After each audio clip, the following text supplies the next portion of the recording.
coming back. When I'm done in December, I'm done.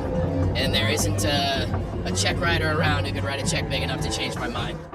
بالفيديو تصريح خطير من المصارع الأمريكي جون سينا يهاجم الرئيس دونالد ترامب بعد اندلاع الحرائق الأمريكية في ولاية كاليفورنيا ولوس أنجلوس، ويدعو الأمريكان إلى اعتناق الإسلام.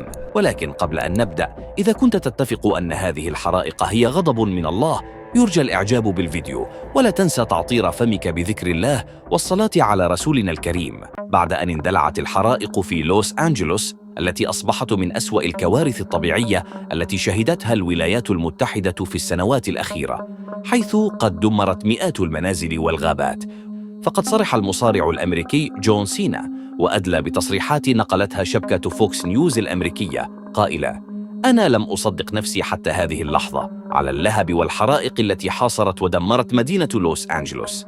أنا كنت في قصري، وكانت لدي العديد من وسائل الأمان والمعدات المخصصة لمكافحة الحرائق.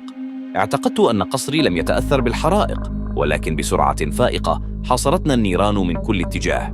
زوجتي كانت تبكي، وأطفالي يبكون من هذا المشهد الذي لم نشاهده إلا في السينما الأمريكية. لقد عشنا حالة من الرعب، وتم إنقاذنا بفضل الله. وأضاف: هناك تشابه كبير بين ما حدث هنا وما يحدث في غزة، وهذا يدفعني للتفكير والبحث، وجعلني أقرأ في القرآن الكريم وأبحث عن معجزات الله.